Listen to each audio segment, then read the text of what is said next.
I'm here in the Veterans Corner at the Wings Over Camarillo 2025 with Lawrence Lee. Did I get that right, sir? Yes, sir. Very good. And he's got some very interesting things that he works with here. He was just telling me a little bit about. And I'm going to let Lawrence go ahead and explain what he's doing and what he's done with these right here. What I've done is I've taken your Barbies and G.I. Joes and I customized them to represent real people who either served in the military or in civilian life, law enforcement, nurses, and so forth.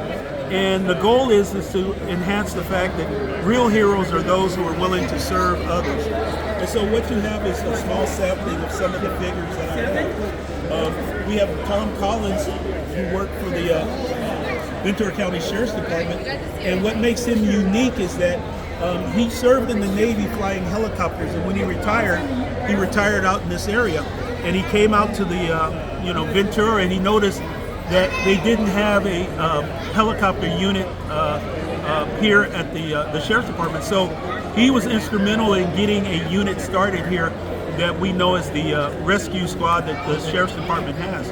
And so, we want to make sure we got him. We also have a couple of other figures here. We have Bessie Coleman, who was the first African-American female aviator.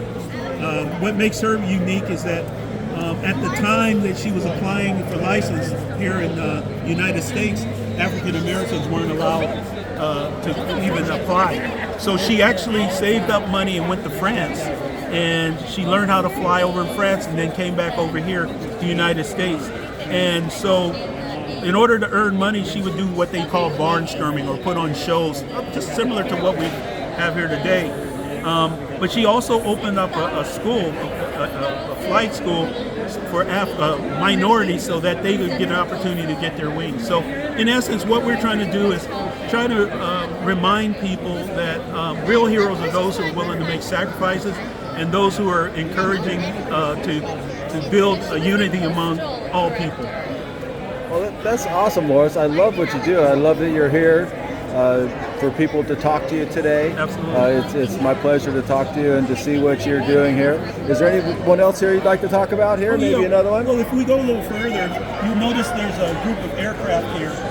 Now, what you'll see is a group of fighters, and then you'll see bombers. Now, what this this makes reference to the Tuskegee Airmen. Now, the Tuskegee Airmen were a group of African Americans who, during World War II, they actually provided escort service to the bombers, because one of the things that was drilled with the Tuskegee Airmen was you never leave a bomber unattended.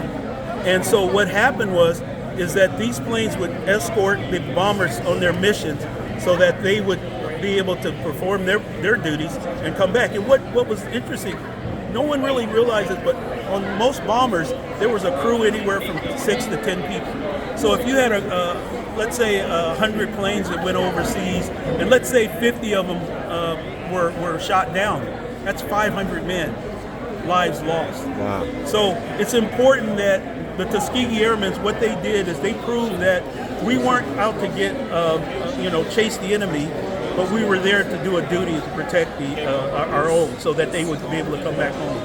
And so the Tuskegee Airmen, they actually changed a lot of attitudes about African Americans being lazy and not intelligent enough to fly complicated planes. And so their legacy is that, given opportunity, each and every one of us may surprise people in what we can accomplish.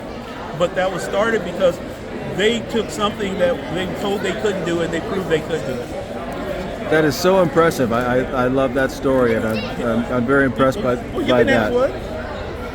Go ahead, take one. Check it out. We also bring little souvenirs for the kids, because sometimes maybe they're not into aviation and the noise and so forth, but they're familiar with kites and certain things, and maybe they'll get an interest in it. So sure. Oh well, see, this guy is it's Arlie Ermy. He played in a movie called Full Metal Jacket, and so he was a drill instructor. So this is a copy of him right there. Does he look like a friendly guy? No, well, he was a drill instructor. His job was not to be friendly. His job was to instruct the recruits. Beg your pardon? Oh, this right here? This is a Corsair. Man, I love that. They'll ask the questions, but there's so much going on. They're just like all over. Oh, I know, it's I know. Good. It's all good. Well, yeah. Well, I appreciate your time today, and and I appreciate you being here. Do you do things like this very often, events like this, or are you just more local and doing this event? You know? No, we've gone as far as I've done some things in San Diego. I've done some things up north. But my goal is just to educate, and so it's usually we have a group of 4 people. There's 3 of us here, and what we do is we go around to various events. We do discussions. We talk about the importance of what it means to be a real American, and what it means to give people opportunities rather than judging them based upon things that you heard and stigmas. It's interesting sometimes how we can forget that we need each other. Yeah. And so what we do is we'll go to museums, we'll go to libraries, we'll go to air shows, and our goal is to try to encourage people to think about the other person and how can we make our country as well as our community a better place for all, not just the present, but for future generations. So, I just love that, sir. Yeah, well, I appreciate that. I grew up with my parents taught me the values that you don't judge people by even mistakes that they've made. Right. Because each and every one of us are desired the same thing, to live free. And so sometimes you can either make the situation better or you can make it worse. I'm that old adage, take a lemon and add sugar. Yeah, there you go. Lemonade. And I can tell. If you add a little ice, it'll make it cool. So chill. Anyway. Oh, you're a great spokesperson. I love talking to you today. Anything else you'd like to add about your organization, what you're doing? Well, just that we want people to be more aware of what it means to be an American. It's not about consuming, but it's about giving. Very good. I appreciate that. Thank you for the opportunity. Appreciate it, Lawrence. Thank you. Thank you so much.